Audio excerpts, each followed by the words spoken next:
Shalom semuanya, apa kabar? Puji Tuhan kita bisa bertemu lagi walaupun via online. Hari ini sebelum kita dengerin sharing, yuk kita sama-sama bersatu dalam doa. Tuhan Yesus, terima kasih Tuhan atas berkat-Mu, atas pengampunan yang Tuhan Engkau telah berikan bagi kami ya Bapa. Sekarang Tuhan kami ingin mendengarkan firman-Mu. Kiranya Tuhan apa yang menjadi firman-Mu Tuhan hari ini boleh kami renungkan, boleh kami lakukan Tuhan dalam kehidupan kami sehari-hari. Sekarang Tuhan kami ingin mendengarkan-Mu. Kiranya Tuhan siapkan hati kami supaya kami boleh menerima firman Tuhan ini. Dalam nama Tuhan Yesus, haleluya, amin. Jadi hari ini aku mau sharing sesuai dengan tema bulan ini yaitu mengampuni. Nah, sebentar aku share screen dulu. Oke. Jadi tema hari ini adalah pengampunan Tuhan untuk kita. Nah, judul kecilnya adalah mengampuni diri sendiri. Di minggu-minggu sebelumnya kita tuh udah dengar ya kan tentang mengapa kita harus mengampuni.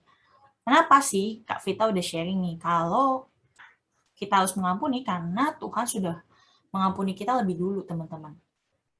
Lewat pengorbanan Tuhan Yesus di atas kayu salib, Dia memberikan pengampunan yang begitu besar untuk kita, untuk seluruh dunia ini. Waktu manusia jatuh ke dalam dosa nih, kita bisa lihat ya teman-teman, Tuhan dan manusia itu terpisah oleh jurang ini, teman-teman. Nah, tapi saat Tuhan Yesus mati di atas kayu salib, salibnya dialah yang menghubungkan Tuhan dengan kita, teman-teman. Jadi pengampunan Tuhan itu sangat berarti buat seluruh dunia ini. Tanpa pengampunan dan kasih dari Tuhan, kita ini akan hidup dalam kebinasaan, atau mati dalam kekekalan, teman-teman. Dan yang paling sedih adalah kita tuh nggak bisa bersatu lagi sama Tuhan. Makanya Tuhan Yesus mati di atas kayu salib untuk menyatukan kita lagi dengan Tuhan, supaya kita bisa hidup kekal bersama-sama dengan Dia. Nah, seringkali kita udah tahu Tuhan mengampuni kita, tapi kita malah menghukum diri kita sendiri. Menghukum kayak gimana tuh, Kak? Jadi seringkali pas kita berbuat dosa atau berbuat kesalahan, kita malah menghukum diri kita sendiri, padahal Tuhan aja sudah mengampuni kita. Saat kita ngelakuin dosa, seringkali kita menyalahkan diri kita sendiri. Ah, lagi-lagi aku ngelakuin dosa. Kayaknya aku nggak pantas dijadi anaknya Tuhan. Aku udah nggak berharga. Apa Tuhan masih mau nerima aku ya? Apa kalau aku berbuat dosa, kayaknya Tuhan lebih baik hukum aku aja deh, daripada aku rasa kayak gini, bersalah. Lebih baik Tuhan hukum aku aja, kayak gitu. Nah, seringkali kata-kata yang seperti tadi itu membuat akan menghukum diri kita sendiri, padahal Tuhan itu sudah mengampuni kita. Nah, ada satu ilustrasi lagi nih teman-teman. Teman-teman bisa lihat ya di layar, ada uang Rp100.000. Pasti teman-teman pernah punya atau minimal pernah ngeliat lah ya, uang 100.000, warnanya merah, paling menonjol di antara mata uang rupiah lainnya. Satu kali aku pernah lagi gosok baju, pernah nemu duit uang 100.000 ini di kantong celana aku. Ternyata kayaknya waktu itu aku lupa naruh ke kantong dan aku lupa ambil lagi. Akhirnya ya ikutlah kecuci dan ikutlah dia terendam sabun cuci gitu kan. Karena masuk di dalam kantong dan ikut kecuci, jadi dia udah lecek teman-teman.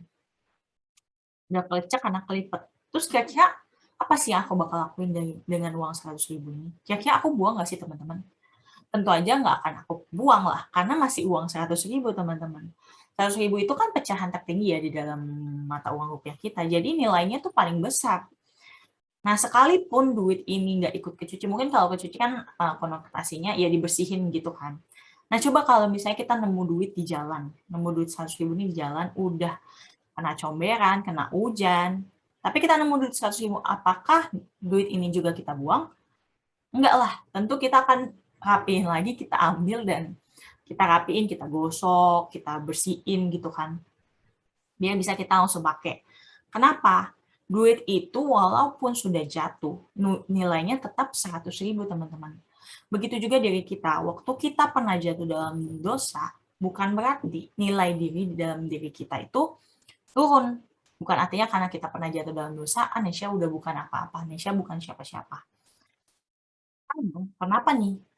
Karena bukan diri kita sendiri, bukan lingkungan kita, bukan orang lain, bukan keluarga kita yang menentukan nilai diri dalam hidup kita, tapi Tuhan Yesus. Tuhan Yesus bilang ini, oleh karena engkau berharga di mataku dan mulia. Tuhan bilang kita berharga. Tuhan bilang kita berharga dan mulia di mata Dia. Jadi nilai diri kita ditentukan oleh apa kata Tuhan. Terus kenapa sih kita harus mengampuni diri sendiri? Kenapa tuh Kak? Kenapa sih kita harus mengampuni diri sendiri? Yang pertama, di 1 Yohanes 1 ayat 9, jika kita mengaku dosa kita, maka Ia adalah setia dan adil, sehingga Ia akan mengampuni segala dosa kita dan menyucikan kita dari segala kejahatan. Jadi respon yang benar adalah saat kita ngelakuin dosa adalah dengan mengaku dosa-dosa kita. Saat kita mengakui dosa kita, tentu kita akan meminta pengampunan dari Tuhan dan melepaskan pengampunan terhadap diri kita sendiri. Dan pada akhirnya kita akan mengarahkan kehidupan kita kepada Tuhan. Nah, coba teman-teman ubah fokus teman-teman dari yang tidak mau melakukan dosa menjadi melakukan hal yang menyenangkan Tuhan. Jadi jangan kita fokus, gue nggak boleh buat dosa, gue nggak boleh gini, gue nggak boleh gitu. Tapi coba kita fokusnya berbeda. Fokusnya adalah apa yang harus aku lakukan untuk menyenangkan hati Tuhan. Tentunya dengan menyenangkan hati Tuhan, kita pasti akan terhindarkan dari dosa atau kesalahan. Begitu.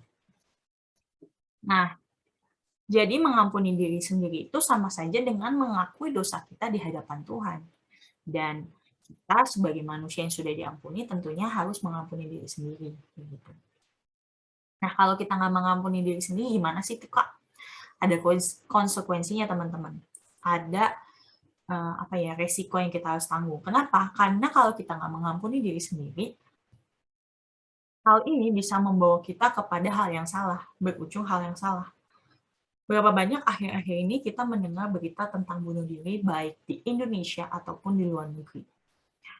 Dari sekian banyak alasan orang bunuh diri, tapi pasti kita pernah dengar motif bunuh diri karena rasa bersalah yang begitu dalam.